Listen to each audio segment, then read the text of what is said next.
नांदगाव तालुक्यातील जातेगाव येथे महात्मा फुले शेतकरी गटामार्फत कृषी विभागानं दिलेल्या ज्वारी बियाणांची लागवड केली होती। ज्वारी वाण फुले सुचित्रा हे होते, परंतु दुष्काळजन्य परिस्थिती असतानाही महात्मा फुले शेतकरी गटातील सर्व शेतकऱ्यांनी ज्वारीची लागवड करून अल्प प्रमाणात थोडे थोडे करून पाण्याची व्यवस्था केली असून त्यामुळे ज्वारीचे भरघोस उत्पन्न तयार झाले। पौष्टिक तृणधान्य वर्ष 2023 निमित्तानं पौष्टिक तृणधान्यांचे मानवी जीवनातील महत्त्व यासाठी कृषी विभागामार्फत उपविभागीय कृषी अधिकारी गोकुळ आहिरे सर मालेगाव यांच्यामार्फत शेतकऱ्यांच्या शेतात जाऊन दिनांक 16 फेब्रुवारीला पाहणी करण्यात आली।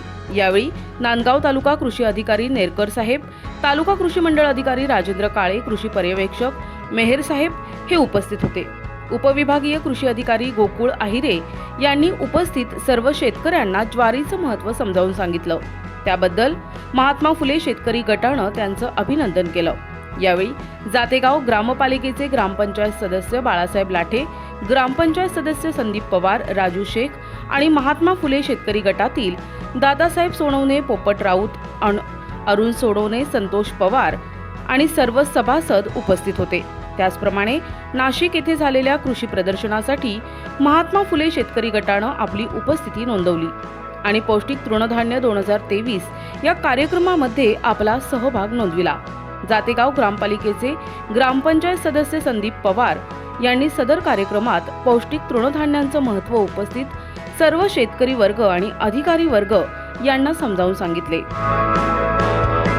शेतकरी बंधूंनो की 2023 हे आंतरराष्ट्रीय तृणधान्य वर्ष होतं आणि तृणधान्य म्हणजे ज्याच्यामध्ये आपण बाजरी आहे, ज्वारी आहे, नागली आहे, राळा आहे असे जे तृणधान्य ज्याचं पूर्वी महत्त्व होतं आणि त्याचा मधल्या काळात कमी झालं आहे। लोक ह्या पिकावरून गहू आणि इतर पिकावर गेले होते, परंतु याचं खरं आरोग्यातली महत्त्व आपल्याला आहे आणि ह्या पिकाचं तसंच ज्वारी हे जे उत्कृष्ट आरोग्याला उपयोगी असं कडद आपलं धान्य आहे, तृणधान्य, तर याचा प्रचार प्रसिद्धी व्हावी आणि शेतकऱ्यांना याचं बियाणं जर उपलब्ध करून दिलं तर ते शेतकरी चांगल्या प्रकारे त्याचं उत्पादन घेतील आणि गावातील पुढच्या वर्षी परिसरातील शेतकऱ्यांना हेच बियाणं म्हणून देतील आणि मोठ्या प्रमाणात आपण ज्वारीचं या भागात उत्पादन घेऊ शकू।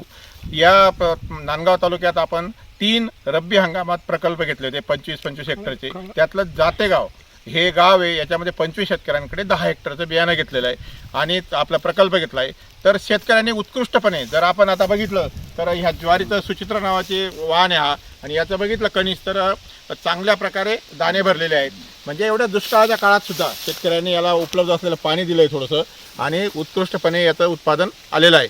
आपण जर बघितलं तर याबरोबर 2 गोष्टी साध्य करू इच्छितो आहे आपण खातं की दुसरी गोष्ट की ज्वारीचं उत्पादन आणि क्षेत्र वाढवणं, त्याचबरोबर शेतकऱ्यांना आहारामध्ये ज्वारीचं महत्त्व पटवून देणं, अशा 2 गोष्टी साध्य झाल्या आहेत। कृषी विभागातील मंडळ कृषी अधिकारी नायडोंगरी कार्यक्षेत्रातील श्री राजेंद्र काळे, नंतर कृषी पर्यवेक्षक मेहरे आणि तालुका कृषी अधिकारी नांदगाव या कार्यालयाने शेतकऱ्यांमध्ये याबाबत चांगल्या प्रकारे प्रचार प्रसिद्धी केली आहे आणि शेतकऱ्यांना तृणधान्य या घटकाखाली ज्वारीचं महत्त्वही पटवून दिलं आहे। आता नमस्कार शेतकरी बंधूंनो, मी संदीप जगन्नाथ पवार, नांदगाव तालुका जातेगाव।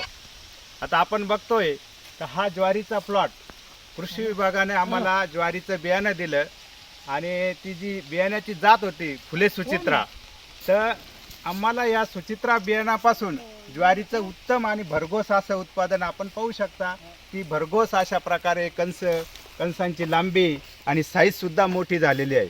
महत्त्वाचं या ठिकाणी मी सांगू इच्छितो की आपल्या आहारामध्ये पौष्टिक तृणधान्य हे राहिलेलं नाही आहे, कारण आपण सर्रास वापर करतोय गव्हाचा आणि त्यामुळे जे पौष्टिक तृणधान्य आहे याला आपण विसरत चाललो आहे आणि हे विसरल्यामुळे आपण 100% आजाराला बळी पडतोय। कारण जे पचायला हलकं असतं, जे शरीराला उपयोगी असतं ते आपण खात नाही।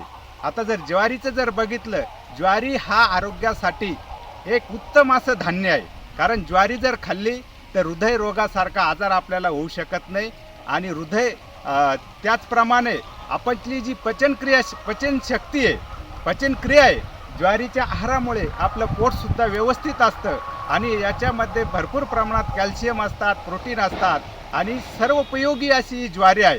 तर ह्या ज्वारीचा आपण आहारामध्ये एक टाईम तरी नित्याने सेवन केलं पाहिजे. संदेव मला सांगा, साधारणतः आता तुम्ही 25 जणांचा ग्रुप आहे, याच्यामध्ये तुम्हाला किती ज्वारी साधारण उत्पन्न येऊ शकते साधारणतः, आणि तुम्ही जे आलेलं उत्पन्नाचं त्याचं साधारणतः पुढं काय आहे, ज्वारीचं कसं मार्केटिंग करणार किंवा कसं विकणार याविषयी थोडं बोला. आता ही जी ज्वारी आपण बघताय तर साहेब, आम्ही ही ज्वारी संपूर्णतः सेंद्रिय पद्धतीने तयार केलेली आहे. महत्त्वाचं म्हणजे याला एकही फवारणी नाही झालेली, आणि याला फक्त फवारणी जी झाली असेल ती जैविकची कृषी विभागाकडून जे औषध आम्हाला मिळाले त्याची आम्ही फवारणी केली फक्त. याच्या व्यतिरिक्त याला रासायनिक खताचा सुद्धा कोणत्याही प्रकारचं खत आपण दिलेलं नाही आहे. आणि महत्त्वाचं म्हणजे आता आम्ही महात्मा फुले शेतकरी गटाचे जवळजवळ 25 सभासद आहोत, आणि 25 सभासदांनी ही ज्वारी केलेली आहे. प्रत्येक सभासदाला किमान 10 क्विंटल ज्वारी अपेक्षित आहे, आणि 25 गुणिले 10 अशी 250 क्विंटल ज्वारी आपल्याला या गटाच्या माध्यमातून तयार होईल.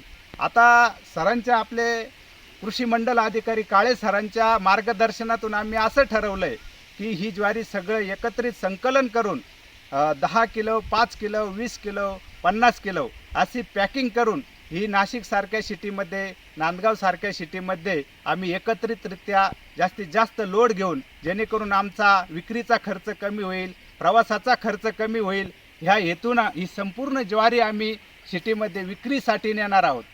त्यामुळे आम्हाला चांगलं उत्पन्न मिळेल हे अपेक्षित आहे. साधारणतः आता सध्या ज्वारीचा जर किलोमध्ये भाव म्हणला तर साधारणतः 40 रुपये भाव आहे. तर साधारणतः मित्र तुम्ही पाहिलं असेल की आज संदीप भाऊंचे ह्या जे महात्मा फुले कृषी शेतकरी बचत गट आहे त्या माध्यमातून तुम्ही 25 लोकांचा जो गट आहे त्यांनी जवळजवळ 10 हेक्टरपर्यंत लागवड केली आहे. आणि महत्त्वाचा विषय की याच्यातून जवळजवळ 2 ते 2.5 हजार क्विंटल ज्वारी याच्यामध्ये तयार होणार आहे. तर साधारणतः आमचा हा महाराष्ट्र शासन कृषी विभागात एक प्रामाणिक प्रयत्न आहे की साधारणतः नवीन व्हरायटीच्या बियाण्यांना दिलं पाहिजे, आणि त्यांच्याकडून जास्तीत जास्त उत्पन्न त्याला 2 पैसे कसे भेटतील, आणि या माध्यमातून आम्ही महाराष्ट्र शासन कृषी विभागाच्या माध्यमातून प्रयत्न करत असतो. तरी आम्ही सर्व लोकांना विनंती करूया की महाराष्ट्र शासन कृषी विभागाच्या माध्यमातून आज हे आंतरराष्ट्रीय पौष्टिक तृणधान्य सादर होते. त्यानिमित्ताने ज्वारी, बाजरी याला अनंत साधारण महत्त्व आपल्या आहारामध्ये आहे, म्हणून ही ज्वारी आपल्या आहारामध्ये 100% घ्यायला पाहिजे. जसं या बचत गटाने या शेतकऱ्यांनी जसा